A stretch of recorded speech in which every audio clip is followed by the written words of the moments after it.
Welcome to Learn with Lucy. This is a question on the topic of electron orbit of subject atom of class 12 students. For the class 12 students, question दिया गया है it is found experimentally that 13.6 electronvolt energy is required to separate a hydrogen atom into a proton and electron. तो hydrogen atom को किस में convert करना है? Electron और प्रोटॉन में कन्वर्ट करना है। कैसे करना है? हाइड्रोजन एटम में एक ही इलेक्ट्रॉन रहता है। अगर उसका एक ही इलेक्ट्रॉन को अगर निकाल देंगे तो हाइड्रोजन एटम क्या हो जाएगा? प्रोटॉन और इलेक्ट्रॉन में कन्वर्ट हो जाएगा। तो उस इलेक्ट्रॉन को निकालने में जो एनर्जी यूज़ हो रहा है वो क्या हो रहा है ना, 13.6 इलेक्ट्रोवोल्ट एनर्जी यूज़ हो रहा है। तो उससे पूछा गया है कि वो जो उसका ऑर्बिटल रेडियस है वो कितना है और उसका जो वेलोसिटी है हाइड्रोजन एटम का वो कितना है। ठीक है, पहला बात जे कोई भी एक ऑब्जेक्ट को अगर हम लोग एक सर्कुलर पाथ में ऑर्बिट में अगर मूव कराना चाहते हैं तो उसके लिए हमें चाहिए सेंट्रीपेटल फोर्स। तो सेंट्रीपेटल फोर्स का मैंने एक वीडियो बनाया हुआ है, वो आप जाके मेरे चैनल में देख सकते हैं। ठीक है, तो सेंट्रीपेटल फोर्स क्या होता है ना, always act orthogonally towards the motion of the object. अगर मोशन इस डायरेक्शन में हो रहा है तो centripetal force towards the centre apply होगा। ठीक है, तो due to the centripetal force an object can move in a circular path. अगर ये सेंट्रीपेटल फोर्स और इलेक्ट्रॉन और न्यूक्लियस के बीच में एक फोर्स रहता है इलेक्ट्रोस्टैटिक फोर्स ऑफ अट्रैक्शन, क्योंकि ये क्या है, नेगेटिव चार्ज, ये पॉजिटिव चार्ज है। इन दोनों के बीच में दो चार्ज है, तो दोनों चार्ज के बीच में जो फोर्स आता है वो उसको बोलते हैं इलेक्ट्रोस्टैटिक फोर्स ऑफ अट्रैक्शन। अगर ये इलेक्ट्रोस्टैटिक फोर्स ऑफ अट्रैक्शन अगर सेंट्रीपेटल फोर्स के साथ इक्वल हो जाएगा तो ये इलेक्ट्रॉन क्या होगा ना, उसके चारों ओर, न्यूक्लियस के चारों ओर रोटेट कर पाएगा। तो अभी हम लोग ये कंसेप्ट को डालेंगे। Centripetal force is equals to electrostatic force of attraction. Centripetal force कितना होता है? Force mass into acceleration, mass m acceleration. Centripetal acceleration कितना होता है? V square by are.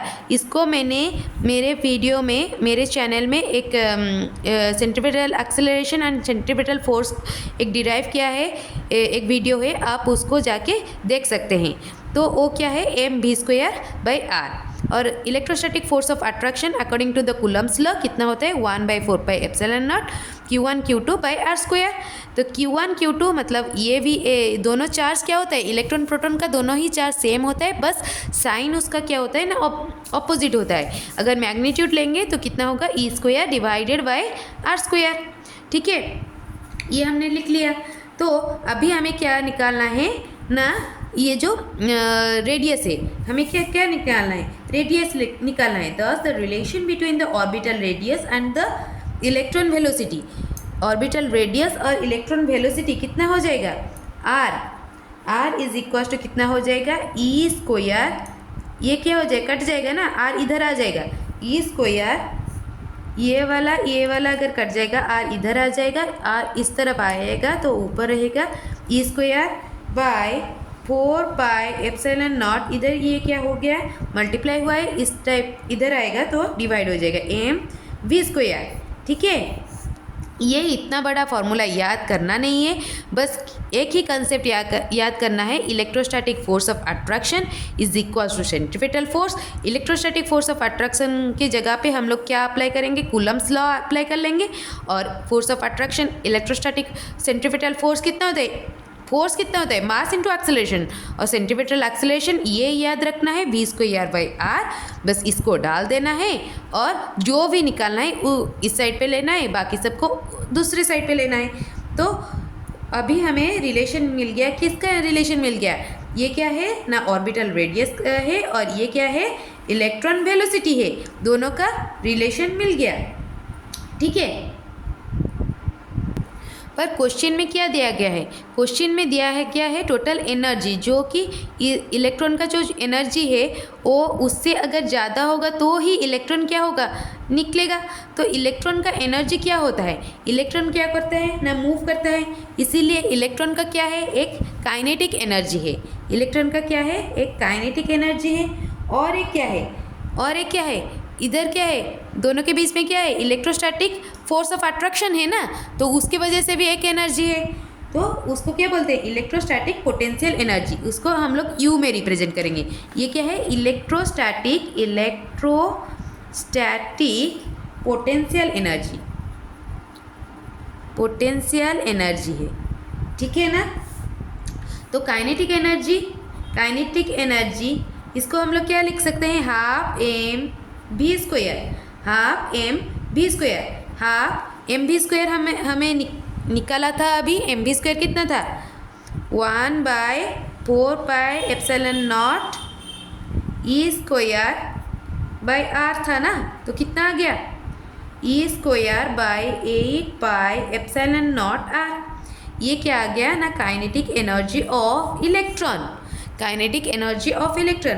अभी क्या निकालना है, potential, electrostatic potential energy. Electrostatic potential energy कितना होता है, 1/4πε0 Q1 Q2 divided by R, इतना होता है या नहीं। तो U कितना आ जाएगा, Q1 Q2 ई स्क्वायर लिख लिए 4/πε0 इंटू आर, ठीक है। और इसमें एक नेगेटिव साइन रहेगा। नेगेटिव साइन क्यों रहेगा, the negative sign in U signifies the electrostatic force in the minus r direction. मतलब इलेक्ट्रोस्टैटिक फोर्स अब क्या हो रहा है, उल्टा डायरेक्शन में हो रहा है, आर का उल्टा डायरेक्शन में हो रहा है। और अट्रैक्टिव इन नेचर, ये जो इलेक्ट्रोस्टैटिक फोर्स ऑफ अट्रैक्शन है ये क्या है, अट्रैक्टिव नेचर है। आर का डायरेक्शन कौन सा वाला है, इस तरफ है, पर इलेक्ट्रोस्टैटिक फोर्स ऑफ अट्रैक्शन किस डायरेक्शन में है, इस डायरेक्शन में है। आर का डायरेक्शन इस डायरेक्शन में है, इलेक्ट्रोस्टैटिक फोर्स ऑफ अट्रैक्शन इस डायरेक्शन में है, इसीलिए इसका साइन क्या हो गया ना, नेगेटिव हो गया। तो टोटल एनर्जी कितना आ जाएगा ना, total energy e, total energy को हम लोग ई में लिख रहे हैं, e equals to kinetic energy plus potential energy. Kinetic energy कितना आ गया, e square divided by 8πε0 r minus ये कितना हो गया, ई स्क्वायर बाय 4πε0 आर। इतना हो गया या नहीं। अभी इसको अगर लिखेंगे तो कितना हो जाएगा, e equals to minus e square by 8πε0 r. ये क्या हो गया, टोटल एनर्जी हो गया। टोटल एनर्जी, तो total energy of electron is negative. इसका क्या हो गया, नेगेटिव हो गया। क्यों हुआ नेगेटिव, नेगेटिव इसलिए हुआ क्योंकि इलेक्ट्रॉन का डायरेक्शन अट्रैक्टिव फोर्स है, वो अंदर की तरफ उसको खींचता है। अगर पॉजिटिव होता तो इलेक्ट्रॉन क्या हो जाता, बाहर इधर से निकल जाता। This implies the fact that the electron is bound to the nucleus. Nucleus electron को क्या पकड़ के रखा है, खींच के रखा है। तो इस वजह से क्या होता है ना, इसका फोर्स जो है, ये टोटल एनर्जी क्या है जो नेगेटिव में आया। अभी इसका क्वेश्चन का आंसर करते हैं। क्वेश्चन दिया गया, it is found that total energy दिया गया है, तो हमें क्या निकालना है, आर निकालना है, ठीक है। तो टी ई टोटल एनर्जी दिया गया है -13.6 EV, दैट इज -13.6 ई कितना है 1.6 इंटू 10⁻⁻19 जूल, ठीक है। तो ये आ जाएगा -2.2 इंटू 10⁻⁻18 जूल, ठीक है। अभी टोटल एनर्जी का फॉर्मूला डालेंगे, that is -e square divided by 8πε0 r, ठीक है। तो ये क्या हो गया, टोटल एनर्जी दिया गया है, हमें आर निकालना है। R is equals to -e square divided by 8πε0 into total energy, ठीक है। तो 1/4πε0, 1/4πε0 कितना होता है, 9 इंटू 10⁻9 इंटू 10⁻9 होता है ना, 9। और ये क्या हो जाएगा 2, उसका 4 इंटू 2 होता है ना, इंटू ई स्क्वायर 1.6 इंटू 10⁻⁻19 का square divided by total energy कितना निकला था 2.2 इंटू 10⁻⁻18 जूल, ठीक है। तो ये कैलकुलेट करेंगे तो ये आ जाएगा 5.3 इंटू 10⁻11 मीटर। देन अभी क्या निकालना है ना, वेलोसिटी निकालना है। वेलोसिटी कैसे निकलेगा? वेलोसिटी ये वाला फॉर्मूला जो लिखा था, r square equals to e square divided by 4πε0 into m we square, ये वाला फॉर्मूला डालेंगे। ठीक है, ये वाला अगर फॉर्मूला डालेंगे तो v कितना आ जाएगा? v आ जाएगा e divided by root over हो जाएगा ना, v स्क्वायर है, v हो जाएगा 4πε0 एम आर। ठीक है, एम आर। तो अभी सब वैल्यू अगर डालेंगे तो आंसर आ जाएगा 2.2 इंटू 10⁶ मीटर पर सेकेंड।